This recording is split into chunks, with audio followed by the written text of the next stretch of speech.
Hi, everyone. Thanks for joining. We're going to get started in a few minutes, but I just want to say hi, welcome to the webinar. Thank you so much for attending. Like I mentioned to those who were on a few minutes ago, my name is Valerie Pasquale. I work at Meridian in the prevention department, and I'm super new to Meridian, super new to the area. So I'd love to learn about what you do, where you work, so if you just introduce yourself, that would be amazing in the chat. And then if you'd like, you can answer what you're hoping to get out of this webinar. So thank you all so much, and we're going to get started in about 3 minutes.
Alrighty, thank you everyone for your introductions in the chat. I've been reading them as we've all been joining. I think we're going to get started now. Some people are going to join and going to introduce themselves as we get started. That's totally okay. I'll go back and read them. But yeah, thank you so much for attending today's talk. I'm Valerie. I'm the new prevention director at Meridian Behavioral Healthcare, and I'm really excited to do this webinar today. Today we're going to talk about difficult topics. This is a new series that Meridian's putting on, how to talk about difficult topics. And today we're going to learn about stigmatizing language, specifically around mental illness, mental wellness, and substance use. All right, so here's the game plan for today. We're going to go over our training objectives. So what the heck are we going to talk about? I'm going to give you guys a rundown of what you should be able to take with you when you leave this webinar, leave this training. I'm going to talk a little bit more about my background, and then we're going to talk about stigma. We're going to review what it is, how it could impact the people we serve. And then we're going to do an interactive activity that I really like called Potentially Problematic, Incredibly Inclusive. And we're going to learn together as we go through that activity. So that'll be the most interactive part of this training. However, I know not everyone likes speaking up on Zoom, and don't worry, you don't have to. This is a chat-based activity. However, if at any point you want to unmute and ask me a question, do it. I'm here for the questions, here for the comments. And then afterwards, after that activity, we're going to go over a difficult conversations framework that I really like in a variety of settings, but we're going to apply it to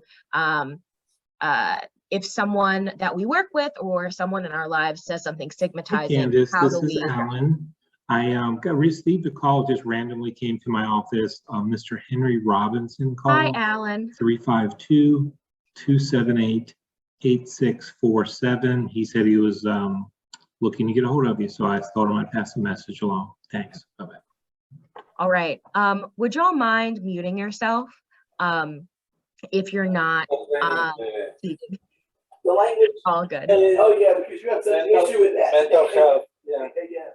Very interesting. All right. So I'm not the host, so I can't go in and do that. But could everybody mute yourself if you're not speaking? And I think the host has permission to mute others. So let me just go back to the old slide. All right. And then we're going to talk about what if we mess up? What if we say something stigmatizing, we're not up to date on our language? Was it me too? Yeah, it was both of y'all. Yeah, it's all good. I know how it is. And then I'm gonna sum up, and then I'm gonna give everybody some really great resources that I found. And I am going to send this out to our PR team, and they can send the slides out to anyone who wants them. I have them all hyperlinked, so excited to share those with you. All right, so these are objectives.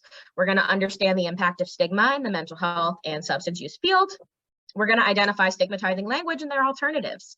We're also going to offer non-stigmatizing alternatives to a colleague or friend or know how to do the steps. If we had a longer training, I would have like kind of a role play scenario, but for the sake of time, I'm just going to give you the framework. And then we're going to understand what to do when we mess up with language, because we are going to mess up. That's just a fact of life. Language changes, things change. We got to be up to date. And we got to be humble. So we're going to know how to mess up with grace. Alrighty, so let me just introduce myself since I'm new to the community here in Gainesville. So I am the new prevention director at Meridian. I've worked in public health for about 5 years, and I am a health educator and a trainer. So I've worked with kids of all ages, I've worked with parents, I've worked with professionals, I've worked with counselors, on a variety of public health topics, and I'm really excited to work with y'all today. I'm also someone living with mental illness, and I am the child of someone with a substance use disorder. So this topic means a lot to me, and I'm really excited that Eliza and the PR team asked me to present on. Alrighty, so these are our group guidelines. Whenever we're talking about sensitive topics, I like to lay some ground rules and then open the floor for any additions of things that we want to consider while we're all together. So participate as you're able to. I know a lot of us are doing a bunch of other things. For some of us, we might be on our lunch break. For some of us, we might be working at an Excel sheet on our monitor and listening. I know that people have different levels of participation that they're willing to give, but whatever you're willing to give, I will gladly take it. So please participate if you're able to. Mute yourself when you're not speaking, and drop your questions in the chat. If I don't address them in the moment, I'll address them when I get to a good stopping point, but please ask questions or leave comments at any time. And these are some other standard ones. Speak from the I point of view whenever possible. Be open to being called in, which we'll talk about being called in later in this presentation. We want to assume good intentions of the people that we're working with, especially when we're talking about more sensitive topics. However, we want to know that even if someone has really good intentions, they can still hurt, their words can still hurt us. So we want to put a little more weight on the impact of what was said versus someone's intentions, but kind of we can hold both the impact and the intention. And we're going to embrace the imperfect. We've been transitioning to a more kind of online format in the past couple of years, and sometimes there are some technical difficulties and issues. So I just ask y'all to go with the flow and be flexible, and I'll do the same. And I think this is going to be a great session. And if anyone has any additions, you can type them in the chat as I go through. So if someone has other group guidelines that they'd like to add, for our time together while we talk about this, feel free to just type them in the chat. All right. All right, so we're going to go over stigma. I'm sure many of us know what this is, but I'm just going to do a quick review, make sure everyone's on the same page. So stigma is discrimination against a certain community, usually based on a part of their identity. And it's usually just statements that are not true about the group that they're a part of, or generalizations, stereotypes about a group that they're a part of, or something about themselves. So an example of a stereotype in a health setting, different area than we're talking about, but I want to talk about HIV stigma. I have experience working in HIV. So an example of a stereotype is people get HIV because they're promiscuous. That's it. If someone comes into my office and I'm a clinician and they have HIV, ooh, they've been doing it. They've been sleeping around. That's it. That's totally not true. There are plenty of people who get it from a monogamous situation, and people can get it through blood, through a blood stick, through a needle stick.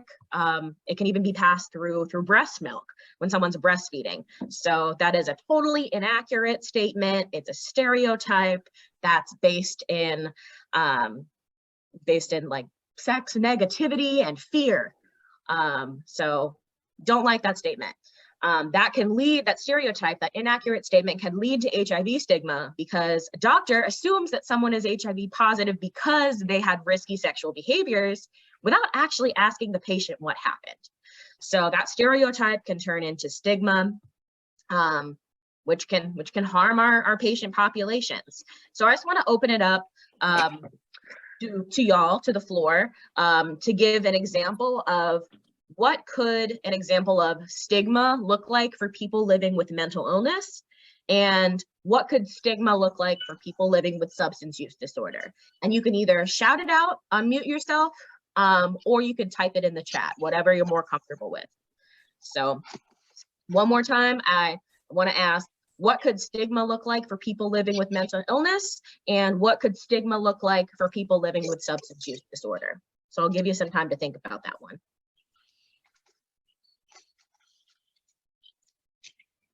Yeah, thank you, Alan. Someone should just get over it. I think that applies to both. That's something that you hear a lot.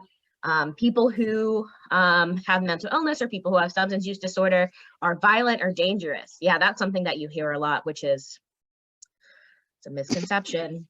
Both populations are more likely to experience violence than to be violent themselves. And thanks, Maddie. People with substance use disorders are lazy and choose that.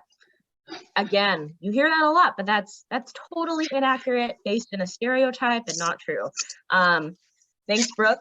Alcoholics and ads are the lowlifes. Ooh, that's a heavy one. Again, not true, based in judgment, shame. Matthew, those who with substance use disorder are weak-minded. Again, kind of going back to Alan's point, like, get over it. Sorry, don't forget, I'm about to leave. Okay, I need to interrupt you. All right, I think I figured it out. So, all right, would y'all mind just taking a minute to mute yourself if you're not speaking? I think there's someone who is leaving a message. Right, and then she had to also use that because I got the position, and then she had to use that. All right, Kat, would you mind muting yourself, please? So I think that's what did it. She's like, oh, she's good. She's good. See, they want her. How great she is. Look at her review. We need to keep her. Hi, Kat. Yeah. Kat, would you mind muting yourself, please? Thank you. All righty. Let me see if I can get back. Okay. And yeah, thank y'all so much. I really appreciate your answers. It sounds like this is a recap for us. We work in this field, we know what this is. I just wanted to make sure that we're on the same page and we understand what stigma is, and now we're going to talk about how it can affect the people we work with. All right, so these are things that we likely all know. Quick recap: people who experience stigma, especially in the healthcare field, are less likely to go to the doctor. If they do go to the doctor, they're less likely to take the medication that the doctors tell them. They're less likely to come back to the doctor. If they're really stressed out, in especially a patient-provider situation, they're less likely to go to the doctor. An example of that is like weight stigma that I think of a lot.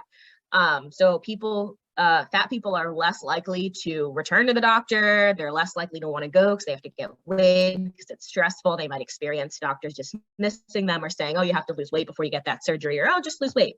So that's an example that I like to use a lot. It impacts patient care, and stigma also impacts how others treat them. Through some of those statements that y'all mentioned, those are things that people with mental illness and people with substance use disorder hear frequently, and that's terrible because those things are not true. They're based in stereotypes, generalizations, and usually based in fear or shame or pity, and that's kind of how other people sometimes interact with those populations. As professionals who work in the field, we need to approach the populations that we work with a whole lot of compassion, to try to bring some love and light into a world where they are receiving those messages, because those are not true, that's not right.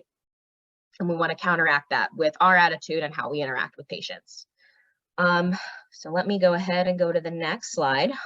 We are going to now do our little activity. So I really like this activity. I'm used to training in person. So trust me, it's a lot more fun when we're all in a room together and we have these statements on pieces of paper and we got to find our matching partner with the statement. So this is my way of transitioning this to an online format. So bear with me. All right. So phrases will be displayed on the screen. They're going to be in pairs. And I want you to tell me which phrase is potentially problematic, the first one or the second one. And you can do this by typing 1 or 2 into the chat. So we'll do the first one together. I'll explain it pretty thoroughly. All right, so which phrase is potentially problematic, 1 or 2? And I want you to type it in the chat. This one's a good one to start with. I think we can all get on up to speed on this one. Number 1, is that the potentially problematic phase, addict or junkie? Or number 2, someone with substance use disorder, someone who's using substances. So let me check the chat. What are we saying? 1, bingo. The phrases in number 1, those are laden with shame and with judgment, and it's not using person first language. So if we're not familiar with person first language, it's putting someone before someone's disorder. So saying someone with substance use disorder, someone who has OCD, someone who has anxiety, not, oh, they're OCD, or, oh, they're this, they're that, they're an addict. Now, someone with substance use disorder. So that is the preferred. Oh, that's so gross. I'm sorry. There was a bug that just fell out of my hair because my hair is a mess. That was really gross. Okay. Let's move on to the next one. Never know what's going to happen in a training. Okay. Which phrase is potentially problematic? Number 1 or number 2? I'm going to give you some time to answer that.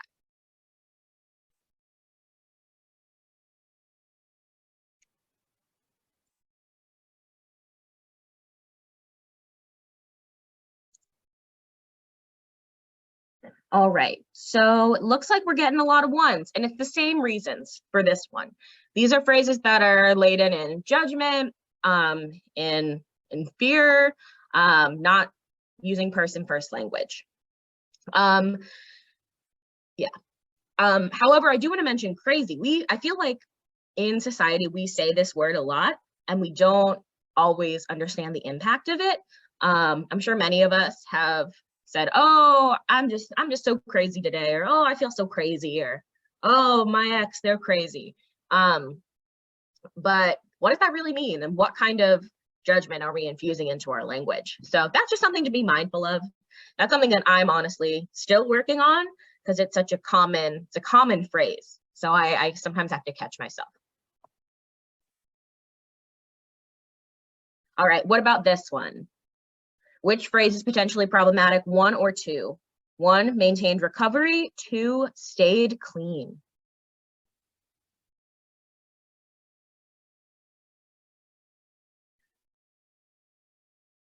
All right, so pretty much a resounding 2. And does anybody want to type in the chat why they picked 2? Y'all are right. I just want to let someone else explain their reasoning.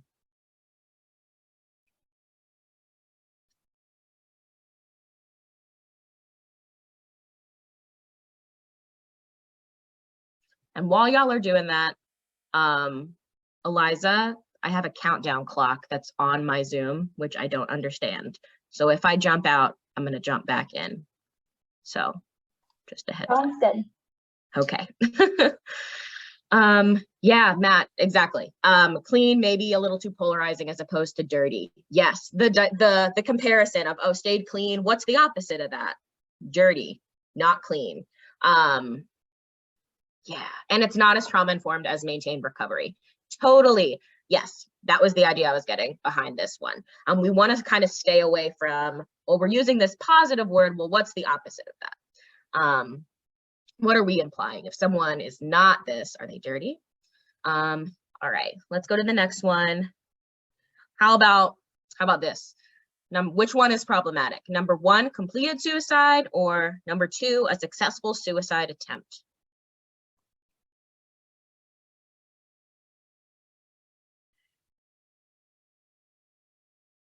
Okay, I'm getting mostly 2s with someone saying both. Someone else saying both. Yeah, David, I have trouble with these phrases too.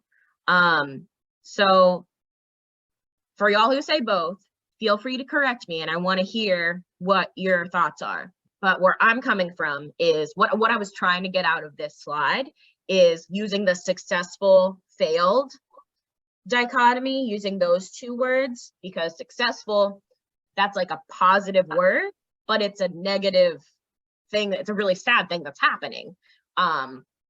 So having the successful versus failed, someone having a failed attempt, failed is a negative word. They're still here. We're really glad they're still here. So it's encouraged to use completed suicide, or did not complete suicide.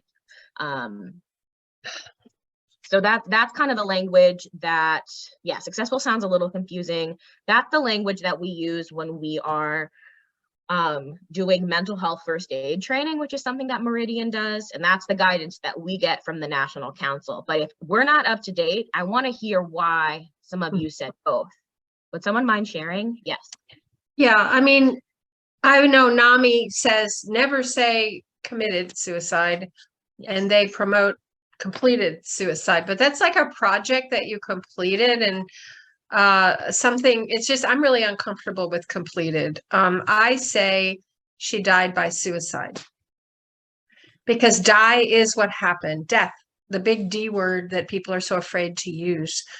That's a fact though. And completing, like you complete a project, you complete, I don't know, any, something you're doing, and it just is so weird to me.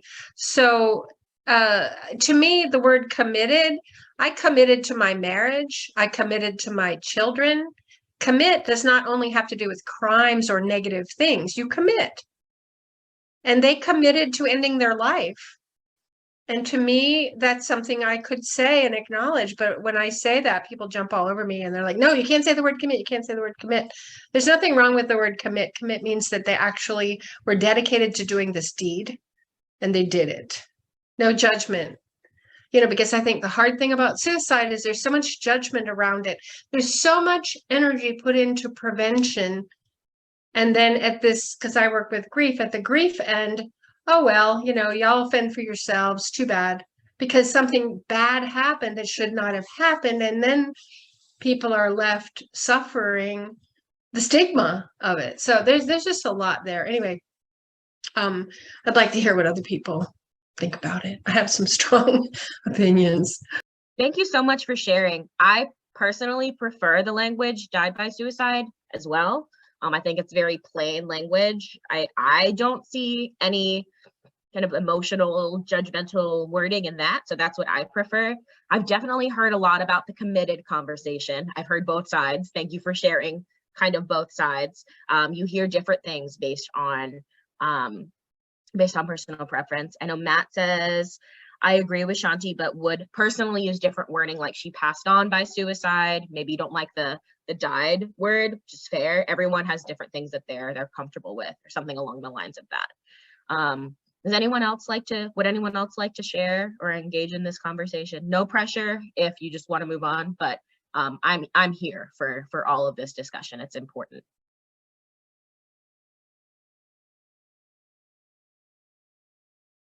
All right, well, thank you so much. I really appreciate that feedback. And that's something that, you know, I'm gonna consider next time I'm doing a training. You hear different things from different organizations, and nobody's totally perfect. Okay. And if we lose you on this Zoom, please go to this link. I have a countdown clock, and I'm not the host, so I don't know why that is. I think I might get kicked out in about a minute. So bear with me. I think we have 1 or 2 phrases left. All right. And they'll probably appreciate it. All righty, so now we're going to talk about calling in or calling out, because we are going to, at some point, probably say something stigmatizing. I think we probably do it unintentionally all the time. We want to minimize that as much as possible, but language changes, we mess up, we've internalized things that are from society.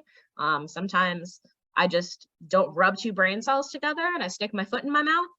That's just how the world works. So we're going to learn how to call other people in. I have a framework that I really like for difficult conversations, and you can use this for more than just addressing stigmatizing language.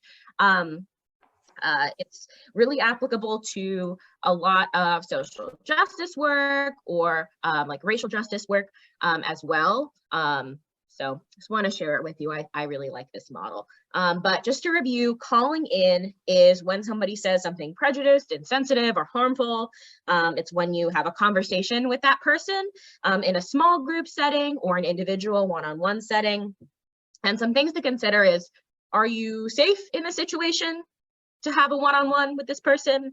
Are you in an emotional state? Are they in an emotional state? Are y'all going to be listening to each other, or is this maybe we need to elevate the situation? And are you the right person? Am I the right person to even say, hey, what you said was not right, didn't sit well? So those are some things to consider. And that compares with calling out.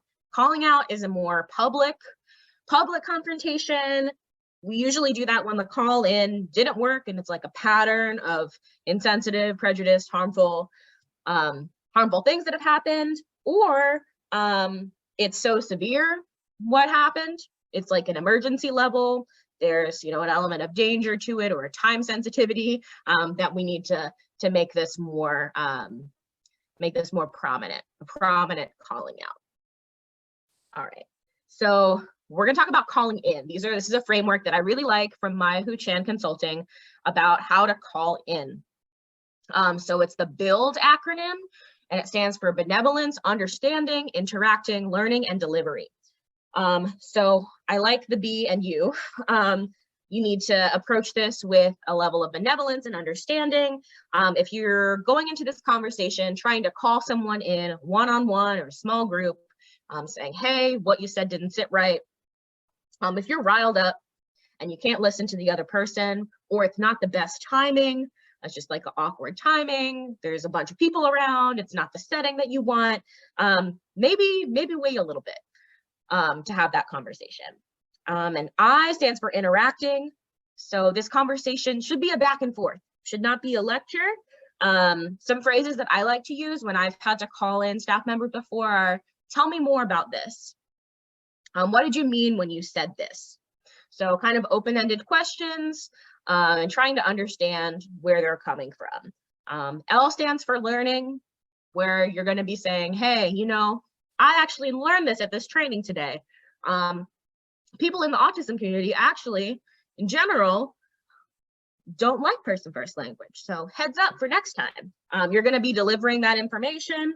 You're going to be acknowledging, you know, what they said, you know, might have been stigmatizing or harmful, and tell them what to do next time. And then D is delivery. Delivery is really important. You want to pause, listen to what the other person is saying, acknowledge, and like understand if it's the right time and if you're the right person to be having this conversation. And make sure that your delivery is clear and accurate. How to respond when you mess up. So this I just go through really quick. In general, everyone's going to mess up at some point or another. It's a part of life. What you're gonna do is you're gonna pause. You're going to listen to the other person who's telling you, hey, you messed up. This wasn't cool. You're going to acknowledge harm that you might have done. And what I like to do is also say, hey, thank you for coming to me. It can be difficult to have these conversations. Hey, thanks for telling me that I messed up. I appreciate it. I'm gonna do better. Thanks for letting me know. On your own time, you're gonna reflect and kind of figure out, your emotions about the situation. It's important to not put your emotions on someone else. If they're saying, hey, you messed up, you hurt my feelings, you wanna kind of process that on your own time. And you can repair that relationship by apologizing and doing better. It's really important to not have a shame spiral, to not say, oh, I messed up. I'm the worst person in the world. Oh, this was completely terrible. I'm a terrible person. Woe is me. We should not be doing that in front of the person that we hurt. We shouldn't be doing that in general because it's not productive, but especially we should not be making the person who is correcting us take on the burden of those emotions in that moment. But however, it's okay to mess up. It's all part of learning. It's all part of being a human and working in this field. We all work with people, is what I gather from our introductions, whether it's social work or public health or other direct service. We're not going to be 100% all of the time. Language changes. We might have a bad day. We might slip up. What's important is that we're trying our best. We are trying to be the best version of ourselves that we can be. We're trying to serve our clients to the best of our ability. But it's okay to mess up. It's all part of learning. Language changes, things change. And I'm gonna leave y'all with some resources. I am gonna open them up in a window and kind of describe why I'm leaving you with these. And then I'm gonna open it up for questions and comments. So I really like this article. This is from it's a website called Learning for Justice. It's specifically oriented toward teachers. And I don't know if you can see my screen right now, but I really like it. It has a newsletter you can subscribe to. I used to operate in more of an educational capacity than I do now, so I really like the newsletter. But it's about speaking up without tearing down. And why I'm giving you this article specifically, even though it's, it's about why this is important for teachers, is it has some really important tips on how to start a conversation. I can say, oh no, calling in is having a conversation with someone and telling what they did is harmful. For me, I can get really nervous in those kind of situations, and I'm sure some of y'all are the same. It helps me to have the first sentence or the first few words and to kind of think about what I'm going to say, how I'm going to start it before I do it, have those kind of conversation starters. So I want to leave you with this and highlight this specifically for some of these conversation starters. Like, hey, there's some history behind that expression that you use that you might not know about. Let's talk about it. In this office, we hold each other accountable. So we need to talk about why that joke you made about a client isn't funny. Or hey, do you think you'd say something like that if someone who was in psychosis was in the room, or who had experienced psychosis was in the room? So I really like those for that reason. And then let me click on this next one. This one, is it opening? This one is a very fancy, nice PDF guide from Harvard. If it'll open for me. It's very pretty. Yes, okay. I need to stop and then reshare, but I will reshare. So I really like this. It again has some good scripting. And this is something that I think if you're in a managerial or supervisory capacity, you could share with your staff. I really like it. I think it's a good handout or something to have up in your office. It also has some scripting, like, I don't find that funny.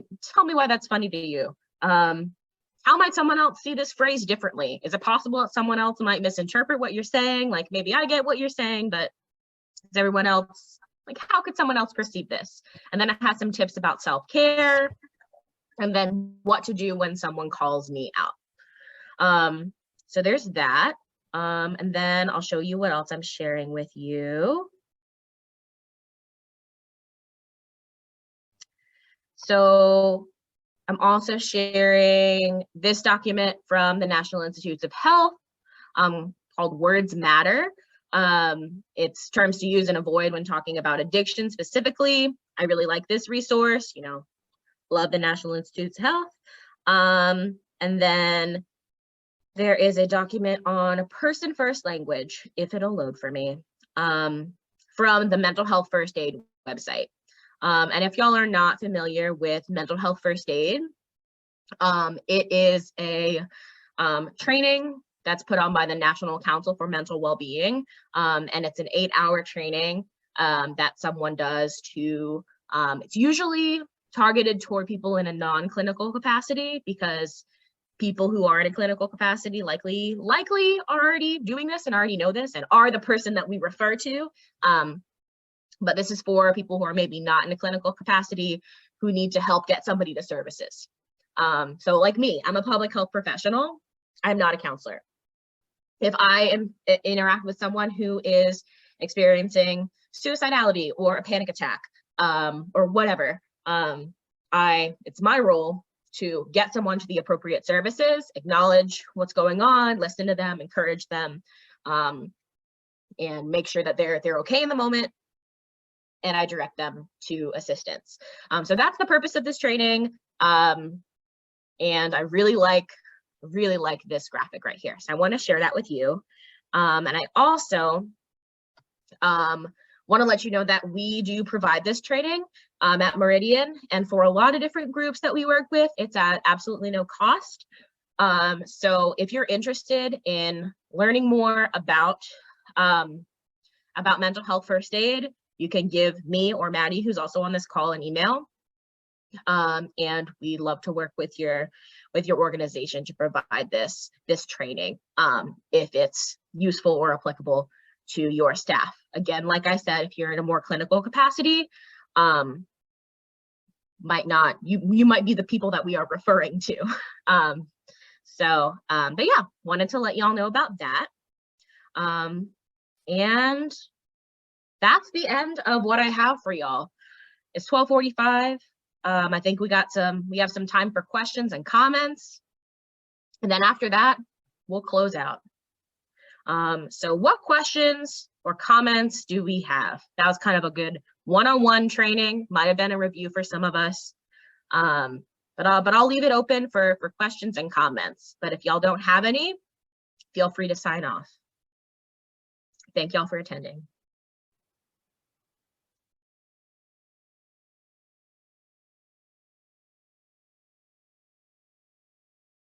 And if you have questions, you can just unmute yourself and ask. If not, thank you so much for coming today. I appreciate it.